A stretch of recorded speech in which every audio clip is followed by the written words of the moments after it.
David Pakman Show at davidpakman.com.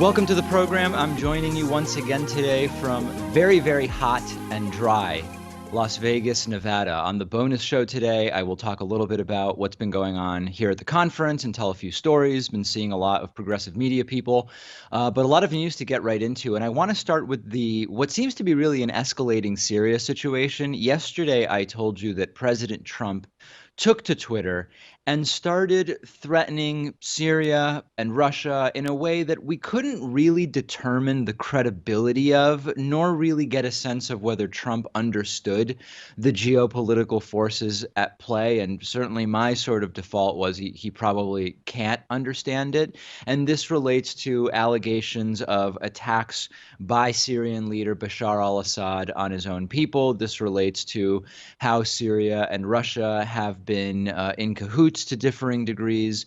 But what we could tell from yesterday was that Trump was certainly doing the exact opposite of what he said presidents should do, in the sense of saying in advance what military action might be taken, right? Whether or not we take Trump's so-called threat seriously from yesterday that we talked about, whether we believe that the tweets were political posturing or sort of a bona fide military threat effectively. What we know is that he was stating in pretty specific terms what the U.S.'s involvement would be and what would trigger it. Just as a reminder, Trump's tweet yesterday said, this was one of three tweets that we showed you yesterday, Russia vows to shoot down any and all missiles fired at Syria. Get ready, Russia, because they will be coming nice and new and smart. You shouldn't be partners with a gas-killing animal who kills his people and enjoys it. And Trump has correctly been getting slammed since he would previously criticize Obama or Hillary and others for supposedly telegraphing what they would do militarily. Trump's big thing throughout the entire campaign, and even before he was running for president during Barack Obama's presidency, was we shouldn't ever give a timeline. We shouldn't ever say what we're going to do, because that's information that the enemy or whoever might be able to use against the United States. So Trump was rightly slammed for doing the exact same thing he criticized others of doing, and he's now defending himself, obviously on Twitter, which is sort of his primary means of defense, increasingly not taking actual questions from reporters in a sort of live in-person format, instead just sending out these weirdly punctuated tweets. He tried to defend himself from the criticism by saying, never said when an attack on Syria would take place, could be very soon or not so soon at all. In any event, the United States under my administration has done a great job of ridding the region of ISIS. Where is our thank you, America?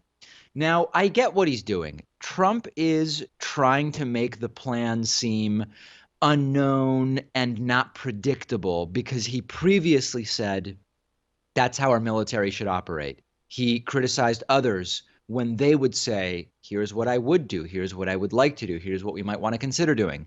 And he was slammed because he was doing the same thing. So Trump saying we might attack soon or not so soon at all, which is, I guess, being interpreted as maybe not at all, period.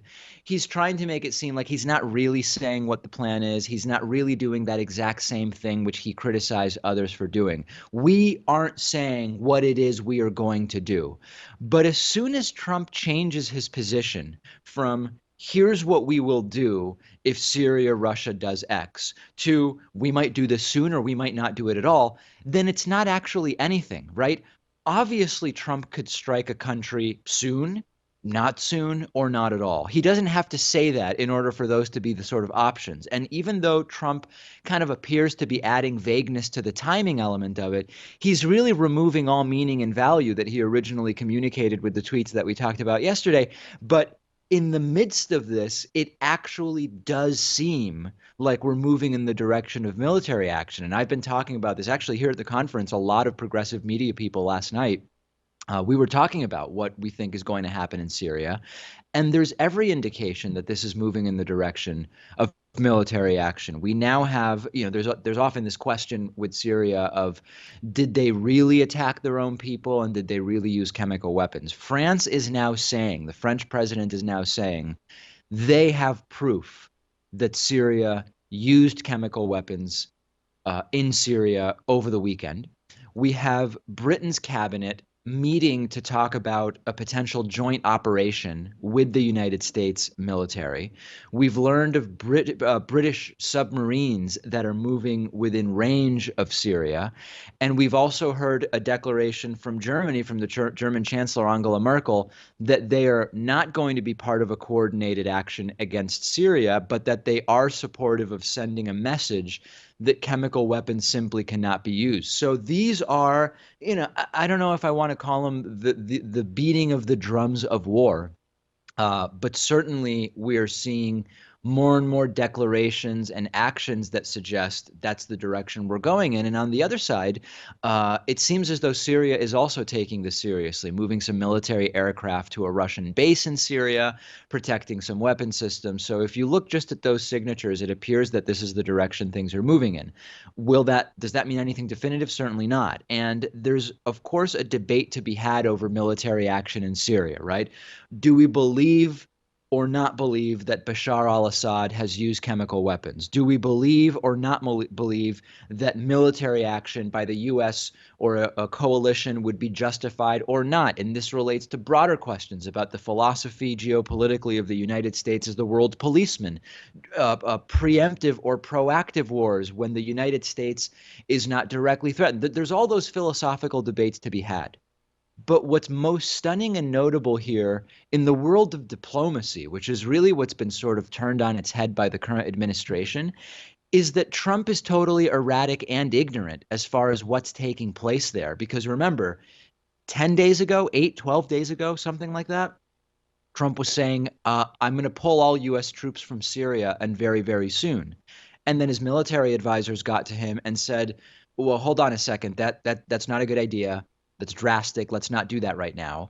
That idea appears to have completely evaporated. And now we have a new one, which is possible military action up to and including a military coalition with allies. So aside from analyzing the geopolitical implications of each plan, there's a meta geopolitical consequence here, which is that when Trump does this stuff, no one knows what on earth the United States is about to do. And Trumpists might see this and say, hey, that's good.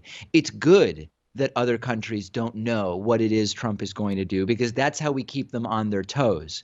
That's sort of like saying having a driver that you can't predict whether they will stay in their lane or decide to drive in the lane of oncoming traffic is good, because it keeps everybody on their toes. It's dangerously erratic.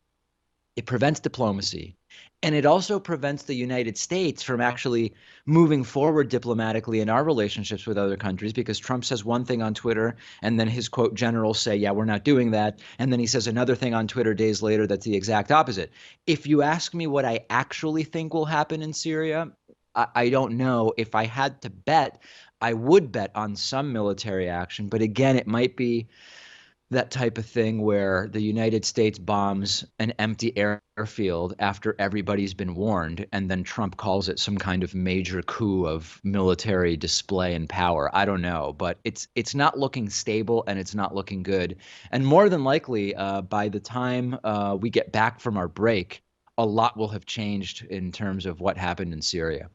We've been covering the NRA Trump Russia story for months at this point, and it is stunning to watch how the public admissions of the NRA have sort of inched closer and closer and closer to the initial report that we did. And to reset this for you, back in February, I interviewed Vivica Novak. Vivica Novak is overseeing an investigative journalism team at McClatchy, D.C., and her team's investigation was into money coming from Russia to and through the NRA and into the Trump campaign. which would not be legal because foreign funds are not allowed to be used for political purposes here in the United States for American elections. And there were a number of mechanisms that Vivica's team pointed out that the NRA appeared to be using to hide the sources of that money. But the McClatchy story that we initially talked to Vivica Novak about was very well sourced, very, very well done. Now, the NRA originally denied it altogether. They just said, none of this is true. It's not happening, period.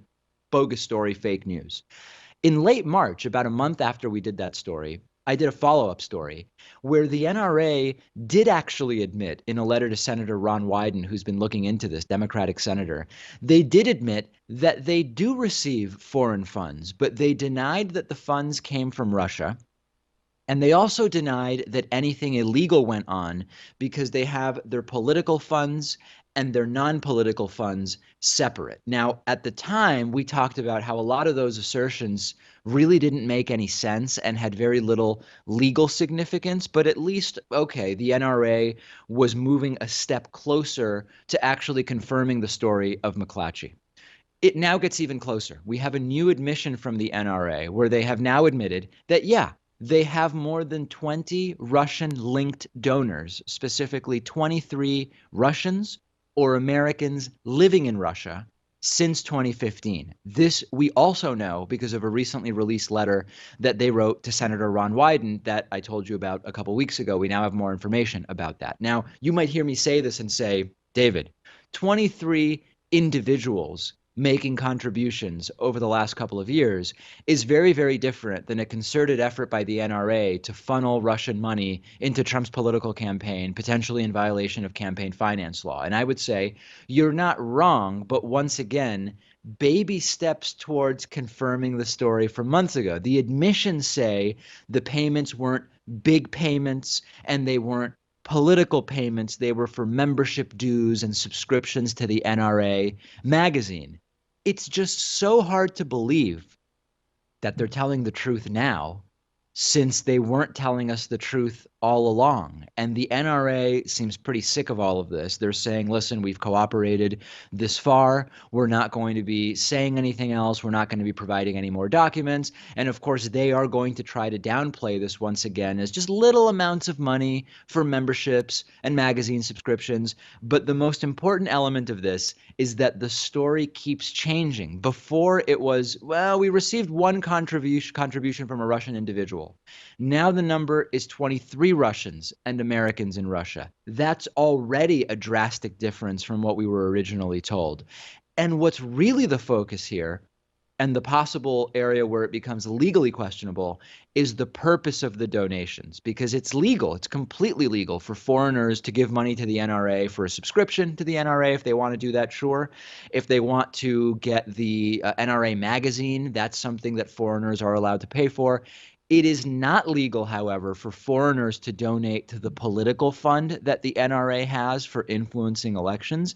And of course, the problem is that the NRA appears to be commingling funds. And that gets back to Vivica Novak's investigation, where what her team found out was that, sure, on paper, the NRA maintains a political bank account and a non-political bank account, or at least maybe not even formal bank account separation, but at least accounting separation between that money. But there's every indication that they are commingling those funds. Thus, that legal distinction becomes effectively irrelevant. So to be clear, yeah, I know $2,500 total, which is what it seems to be in subscription payments. That's not major. What's major is that the NRA now has contradicted itself and fallen short of telling both the truth and the whole truth in a way that no rational person should trust that the NRA is now telling us the full story. And what will we know in a month? I don't know, but very, very clear that Vivica Novak's team was onto something back in February. That YouTube clip now has, I don't know, a couple 100,000 views, I believe. And it's a story that with every passing week, we seem to know more about. Send me your thoughts about this and about the Syria situation. I'm on Twitter at dpakman, and the show is on Twitter at David Pakman Show. Plenty more from Las Vegas, Nevada after the break. The David Pakman Show at davidpakman.com.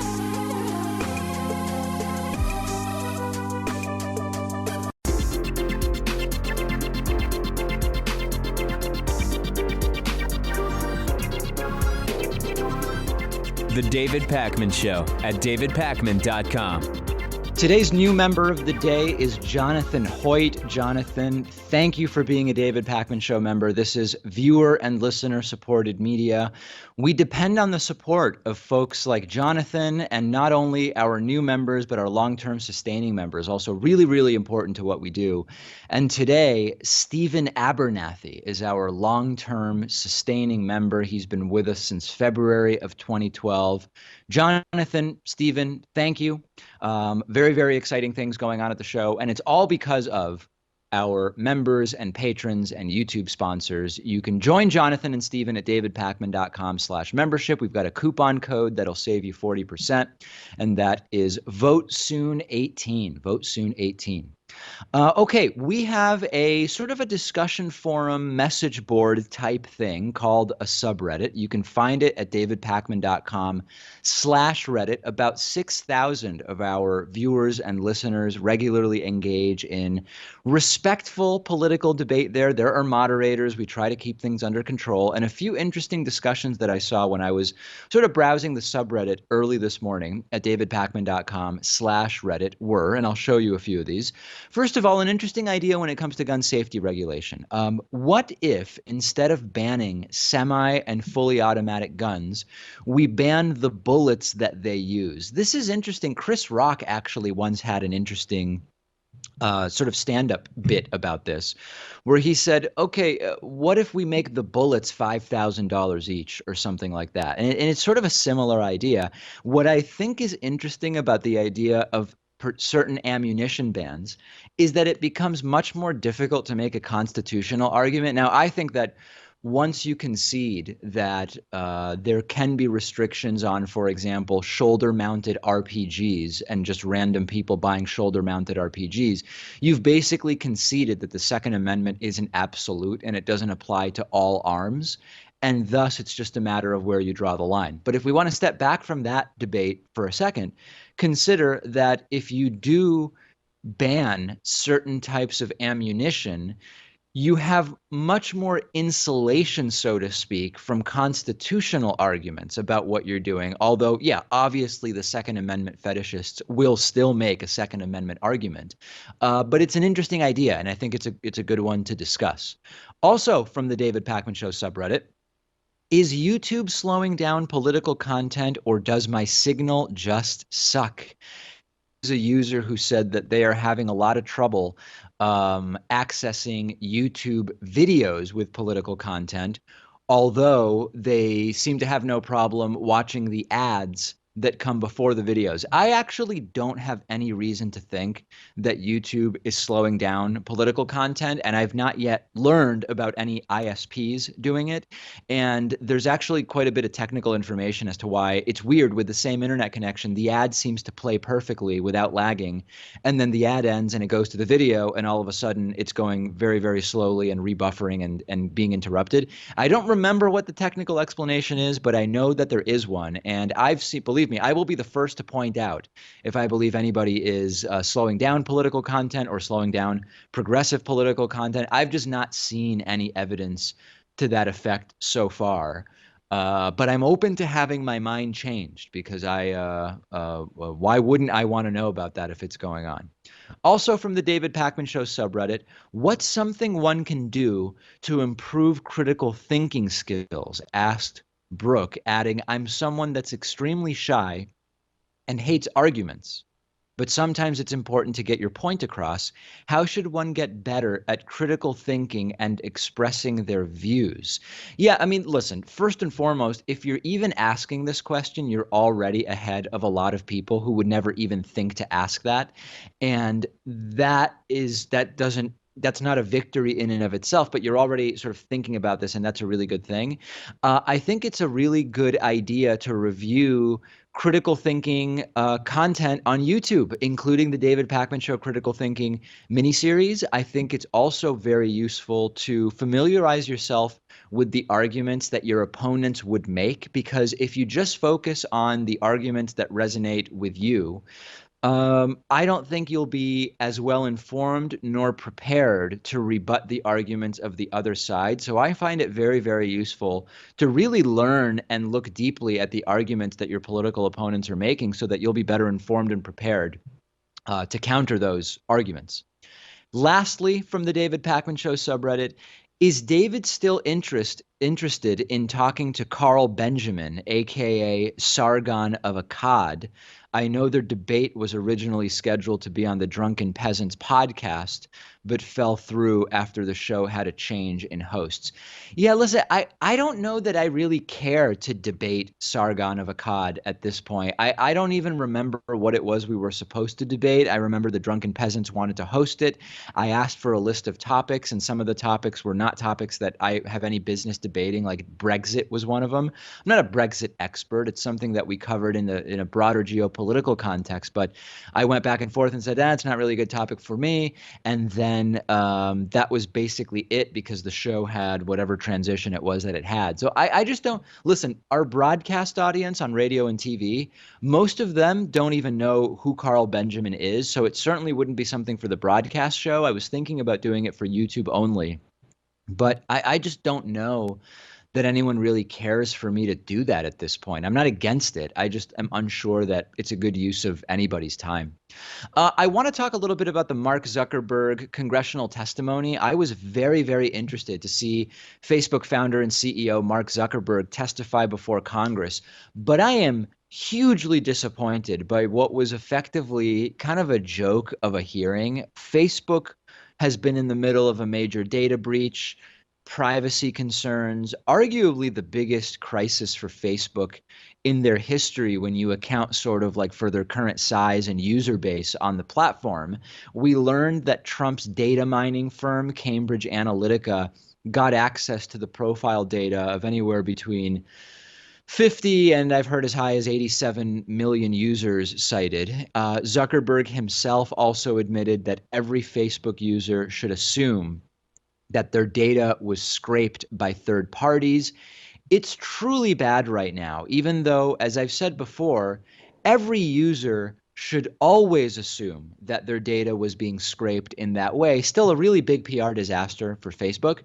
So Mark Zuckerberg shows up to testify before Congress after it was sort of unclear whether he was going to do it or not, whether he was going to send a deputy or someone else from Facebook. He shows up. And first of all, and this is like a general criticism of a lot of these hearings, it was kind of set up to lead to nothing in the sense that Zephyr Teachout wrote a good piece about this in The Guardian, and she pointed out each questioner had 5 minutes, which is not uncommon. No real follow-up questions, not uncommon. Each elected official just kind of trying to get their questions on the record one after the other. Zuckerberg was allowed to get away with total non-answers. Like, for example, he told Lindsey Graham, when Lindsey Graham asked, is Facebook a monopoly? Which maybe isn't even the best question to be, it's not, it's sort of a broad question. Zuckerberg said, it doesn't feel like Facebook is a monopoly. Okay, I don't know what we learned from that, and he was allowed to get away with that. Zuckerberg basically did what anyone would do in this format, which is when you know that each elected official has a bunch of questions they want to ask you, and they have only 5 minutes, he would answer questions, broadly speaking, about the mission of Facebook and the philosophy of Facebook, and avoiding really answering the questions. And it's not a criticism of Mark Zuckerberg specifically. That is often the case, although when Bill Gates testified, it did seem to take sort of different direction. And it's not just Zuckerberg or the format either, because even a lot of the questions that senators were asking were pointless questions, some about the philosophy of Mark Zuckerberg. And the technological illiteracy of a lot of these questioners made it so that they were asking questions that were so basic that they weren't going to get us anywhere at all. I mean, remember Lindsey Graham, we covered this maybe about a year ago, year and a half ago. Lindsey Graham admitted not that long ago that he had never sent an email in his life. And he's supposed to be questioning Mark Zuckerberg in a serious manner. Kamala Harris pressed Zuckerberg to some degree, But overall, it was a joke. It was clueless elected officials asking irrelevant or leading or indirect questions to a guy who, for the most part, was well prepared to filibuster. And we really didn't learn anything. Senator Orrin Hatch asked Zuckerberg, how do you sustain a business model in which users don't pay for your service? And Mark Zuckerberg said, we run ads. Like, really? That's the level of question that we're seeing at congressional hearings with the founder of Facebook? So big picture, I'd call it a win for Zuckerberg. He showed up. He didn't sustain real damage. Major failure overall for consumers. No real revelations or a new path forward in terms of fixing the problem here, fixing the problem that got Zuckerberg into the room in the first place. And there's one other thing that also came of it. A ton of people online were sort of ridiculing Mark Zuckerberg for his mannerisms and his physical appearance and how he talked and gesticulated. I know the guy's a multi-billionaire, but who cares, right? These are not arguments. Making fun of the guy's demeanor and sort of body language, I don't understand what the point of that is. I get it. He's a public figure and it's a huge stage of congressional testimony, but there's plenty of other areas of concern. I don't think how Mark Zuckerberg talks or gesticulates is really the top priority. My actual bigger concern is, number one, regulation, sort of the if and what. What sort of regulation could even be put in place to prevent what happened from happening again? And of course, there's the cozy relationship between companies like Facebook and Amazon and others and our elected officials. I don't remember the exact numbers, but some significant percentage of the people that were on the panel questioning Mark Zuckerberg had received campaign contributions from Facebook. And that gets us back to campaign finance and really a broader issue that needs to be dealt with at a systemic level. And there's no indication that there's any appetite to deal with that. This was a sort of dog and pony show where Mark Zuckerberg, like most of these folks, was prepared to and did filibuster. The questioners had a number of pre-written questions that, I mean, obviously pre-written, that's not a criticism, but questions that they had just committed to kind of getting through with no real follow-up, and zero appetite at actually tackling what is one of the biggest issues here, which is the way that elections are financed and how companies like Zuckerberg are putting money directly into the pockets of the people that are supposed to be overseeing what it is that the company is doing and thinking about regulation. Send me your thoughts. Do you think we really learned anything from Mark Zuckerberg's testimony? If so, let me know. That testimony continues today. Maybe today will go differently. The David Pakman Show at davidpakman.com.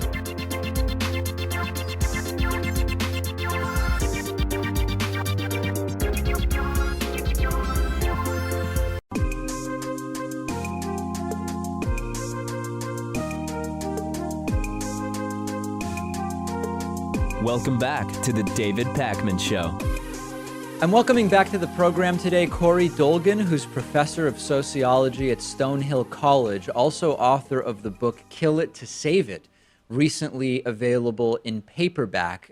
Corey, last time you were on, we talked a lot about, many different things, including the idea of the privatization of different areas of government under the pretense of saving some of those institutions. And recently we've had this sort of come up again when thinking about the VA and the fired VA secretary saying that part of the reason that he was pushed out was his lack of desire to go in the privatization direction, which the Trump administration seemed to want. We've seen Trump be critical of the United States Postal Service, another favorite of the right to talk about privatization. What do you think is really the catalyst for this desire to privatize? Is it the possibility of privatizing in a way that does crony capitalist handouts, or is it sort of the moral idea of private is better than public? Yeah, well, that's a great question and a great way to frame it, because I would argue, as I do in the book, that it's both. And what the book really tries to explain is how the what I consider kill it to save it mentality and framework for American policymaking today is, in fact, crony capitalism with the kind of added ideological and cultural component that it tries to convince people that it's actually better for them. And so on the one hand, the privatization of the public sector is this attempt to just wrench out whatever profit is still possible from the public sector, privatizing everything that works and everything that doesn't work for the sake of handouts to corporate capital, but at the same time justifying them through this kind of morality play about hard work. Who's deserving? The corporate sector knows better than the public sector how to run things. And that ideology is still strong despite decades and decades of failure on the part of the private sector to run public institutions. Yeah, it's amazing how successful the talking point has been of government is inefficient and I'd rather things be handled by the private sector, as if it's almost like a dogmatic religious type belief, when the truth is usually more nuanced, right? Like, for example, my economic views are most closely aligned with like the well-regulated social democracies of Scandinavia, which recognize that, hey, capitalism for many areas does create incentives for creativity and research and development and innovation, but not in all areas do we want that market system. Healthcare, for example, being one of them, education being one of them. The simple idea that private is always better than public, that government is always inefficient, even by some on the left has been accepted to some degree. And I find that very worrying. That's right. No, I agree. And, I think that in the past, you and I probably could have had an interesting conversation where we might actually disagree on whether or not the public sector could inspire that level of creativity and whether or not capitalism was necessary at all. But that kind of conversation between people on the left and the further left has been so drowned out by the rightward movement of our politics that it was, and I blame Clinton as much as Reagan for this, that the idea of triangulation strategies on the part of the Democrats was such that they bought into that ideology that the private sector actually could run things better and that the public sector needed to be downsized. And instead of improving and trying to create a bureaucracy that worked, the mantra became kill the bureaucracy. And so by killing the bureaucracy, it became a kind of ruse for the right, under which privatization became the narrative. And as you suggest, it's become the narrative to such a degree that even most Democrats can't run on trying to recreate a public sector. As the book suggests, we were actually moving in the direction of many of the social welfare democracies, the welfare state of Western Europe, up until the 1960s and 1970s. And it was really the post-Vietnam era and eventually Reagan that saw us take this great U-turn away from a public sector and a welfare state and towards what we have now, which is just in some ways the worst kind of banditry capitalism. Yeah, and we've even seen how it has tricked or bamboozled or convinced a lot of right-wing voters, as we've been talking about, I mean, at minimum dating back to the 2010 successes of the Tea Party, but certainly well beyond, into supporting candidates who are straight up running on policies that wouldn't be good for those voters. And tax plans are an example. And you say, well, hold on a second, this tax plan wouldn't benefit you, it would benefit the very rich. And there's sort of this idea that, well, I might be in that group someday, as statistically unlikely as it is. I think it's similar with some of these public institutions, right? Which is, listen, Absolutely. You'd benefit now from more public health funding, from whatever the case may be. And it's sort of the same reaction, like, yeah, well, that may be in the short term, but the truth is that the private sector is just more efficient and I'd rather them run it. It's an amazing bamboozling of voters that's happened. I think that's true to an extent. And the one thing I would add as a caveat is that I think we've seen in part with Donald Trump's election, although I think it's really hard to take out the hardcore kind of white supremacy that really shaped a lot of his voting base. But regardless, I think we also have to look at the ways in which it may not simply be a bamboozling of an electorate that just was too easily swayed by falsehoods and by lies and fake news, but it's also that they've tapped into this morality, as you suggest. And I argue in the book that that morality goes back to our very beginnings as a nation.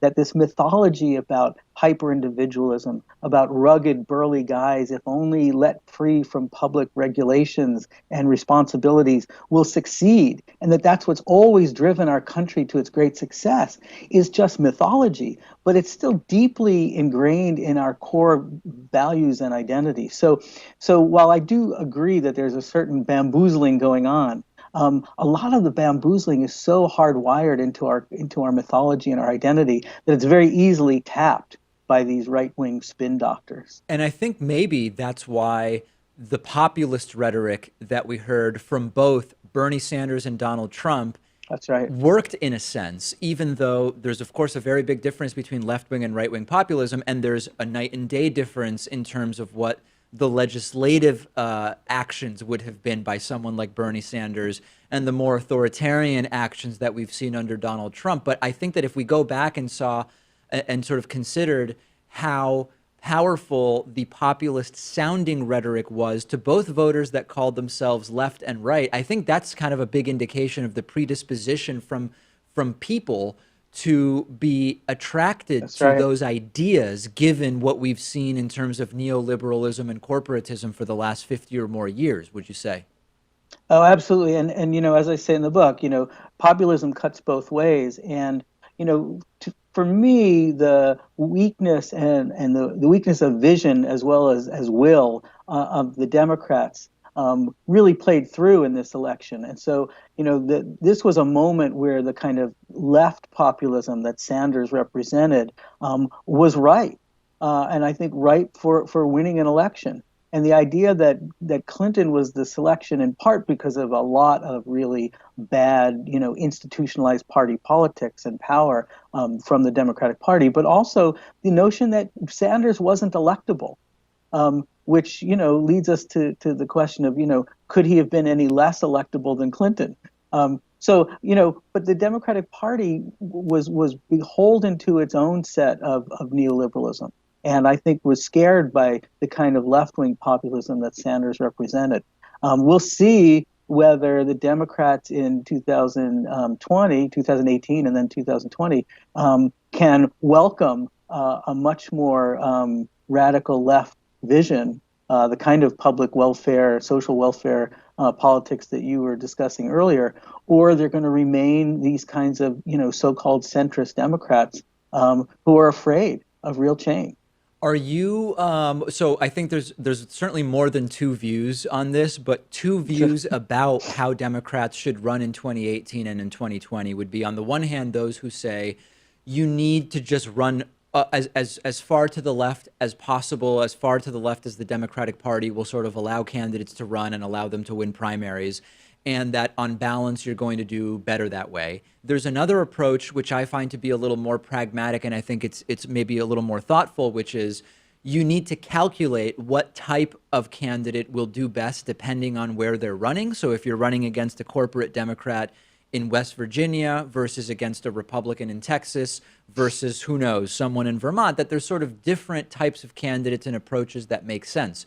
Do you subscribe more to one or the other view, or some third view I haven't mentioned? Yeah, I'm a big fan of third views. I would suggest that there's a truth to both, but ultimately, especially in congressional elections and statewide elections, I'm a grassroots organizer at heart, and a Democrat with a small d. And a socialist, I guess, with a big S. But I would suggest that, the people will have to decide this. And too often we leave it to party strategists and party functionaries. And one of the things that came out of the last failed election in 2016 were all of these memos from places in Pennsylvania and Michigan and Wisconsin, from union workers and other kind of local leaders who were saying, the Democrats, never took on the class argument, and they never took on the opportunity to talk about a multicultural working class as opposed to a much more focused identity politics that seemed more for marketing purposes than they did for, social change purposes. I really think the grassroots decide this in ways that are really important. And so, I would suggest that the grassroots really is further to the left among the Democrats. They tend to isolate them after elections. They love them when they're doing the organizing work. And they're the ones that eventually have to determine what the ideology of the party is going to be. I think it's a much further left ideology than the Democrats who hold the power of the party are probably willing to accept. So I think we'll see the Democrats do better. I think we'll see the Democrats be very schizophrenic in many ways. And so you'll see the kinds of conservative Democrats like Moore, Jones in Alabama, and some of the recent congressional special elections. But I also think we'll see some really great left candidates winning as well. And I think there's going to be a little bit of a, not quite a civil war, but certainly a real power struggle in the party come 2020. The book now available in paperback is Kill It to Save It. We've been speaking with the book's author and professor of sociology at Stonehill College, Corey Dolgan. Corey, great to talk to you again. Great to talk to you, David. Thank you so much. The David Pakman Show at davidpakman.com.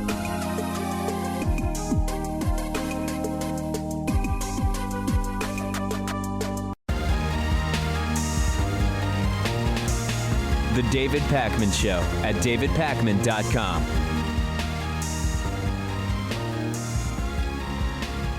So we're finally going to hear from James Comey, the former FBI director who was fired by Donald Trump with Trump's goal to serve Trump's objective of stopping even potentially the investigation into Trump-Russia collusion, obstruction, and possible financial crimes. The interview has already been filmed. It's going to be an ABC 2020 special airing this Sunday.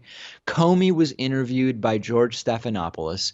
And if we are to believe the sources who were in the room for the recording of the interview, it is going to be a wild Monday after the interview airs over the weekend. According to sources in the room when the interview was taped, Comey answered every question directly and fully. His answers will reportedly, quote, shock the president and, quote, add more meat to the charges swirling around Trump. People in the room were reportedly, quote, stunned by what Comey said to George Stephanopoulos during the interview. Others said that it was, quote, surreal to hear what Comey was saying. And Comey reportedly likens Trump to a mob boss during the interview. What skepticism should we bring to this interview? I would say all of it. In other words, we should bring our normal skepticism that all of us, as hopefully informed and savvy and critical consumers of news, would bring to any media interview, and in particular to one where the subject, in this case James Comey, has a book to sell, which comes out less than 48 hours after the interview airs. So am I looking forward to this? Absolutely, I'm looking forward to it. Will I accept everything that James Comey says without any critical assessment? Obviously not. Obviously not. Do I think James Comey has a history of lying? Like, is he a systemically unreliable and dishonest person, sort of like the current president of the United States? No, he's not. But my major skepticism is mostly stemming from the idea that Comey has had these bombshells for months, and they are calculated to be released in an interview right before his book launch. Can I really fault the guy for it? I don't know. I mean, most people would do this. Most people do stuff like this. Doesn't mean I like it. Doesn't mean that it's a great thing. But it doesn't go to the accuracy or inaccuracy of what Comey will say. But yeah, if he's telling the story merely for love of country, he could have told the story 2 months ago rather than waiting for the impending release of his book to happen within fewer than 48 hours of when the interview will air. I don't doubt that Comey is doing it for what he sees as love of country, but he's also partially doing it to sell books. And this really relates, we've been talking about Syria, I talked about it yesterday and talked about it today. We talked about the Robert Mueller referral of information about Trump's lawyer, Michael Cohen, to prosecutors who got a warrant from a judge and then actually served that search warrant at Cohen's office as well as his New York City hotel room. All of these things might not be separate, right? Trump's increasingly belligerent tweets about Syria, whatever you think about the policy he's sort of suggesting there, this could all be related to the Michael Cohen thing and an attempt to distract. This could be related to, it's very possible that Trump got word of the Comey interview 12, 24, or 36 hours before news leaked of these stunned and surreal quotes from people in the room, and that this is yet another attempt when it comes to Syria or whatever else Trump is tweeting about, immigration or Democrats, the normal distract-a-thon attempts. It all could be a preemptive attempt to distract from what it is that we're going to learn from the James Comey interview. We can't underestimate the lengths Trump is willing to go to in order to preemptively take attention away from really, really bad things breaking in the media. So I will be watching the interview. I think it's going to be endlessly fascinating, but I am not going in just assuming that everything James Comey said should be uncritically accepted, but I am going in with the understanding that James Comey is not a historically dishonest guy, and we will see what ultimately comes of it. We have a voicemail number. That number is 219-2-DAVID-P. You can call in any time of day. Many people do call in very, very late in the day, or early in the day, I guess, depending on what time you go to bed. Let's take a listen to this voicemail that came in. David, have you heard about this study where this group went out? They were studying wines and beer distilleries, and they found out that all the wine, whether it's organic or not, has Roundup in it, and all the beer has Roundup in it. And then they started telling all the plants. Roundup is spread all over the world, and it's in everything we eat and everything we drink. And I just didn't know, I can't remember the show, but what? You need to do a story on this, because I know in 20 years we'll all be down at cancer, I guess. Yeah, so Roundup, I don't have that much to say about Roundup, but I've talked about this before, which is that the term natural is not a regulated term, but the term organic is a regulated term, and it has sort of a specific meaning that's attributed to it and associated with it. However, there are those, including former producer Lewis, who believe that nothing is really organic because of acid rain that happens as a result of industrialization on our planet, as a result of winds that blow pesticides and other chemicals from non-organic to organic agricultural zones. I do still believe that organic has a specific meaning and value that the term all natural does not, but there's no question that the idea of organic food as sort of existing in this silo, not affected by many of the things that we've done to the planet, is clearly not accurate. And I'm not familiar with this study about Roundup on organic food, but I would not be even remotely surprised if that's the case. And I'll look into it, and I appreciate the call. On today's bonus show today, the accused Parkland killer wants to give his inheritance to victims, says his attorney. Why exercise alone may not be the key to weight loss, something I've been talking about for a very, very long time. Interesting story. And also, John Boehner, the former Republican Speaker of the House, is now saying that his thinking on cannabis has evolved.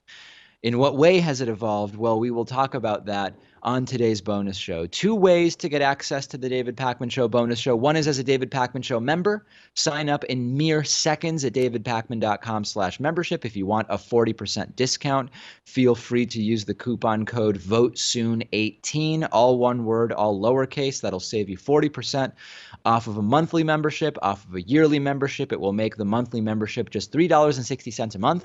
You can also get access to the bonus show by becoming a patron at the $5 a month level. You get bonus show access. That's patreon.com/David Pakman Show. Terrific bonus show for you today. We will speak to you then.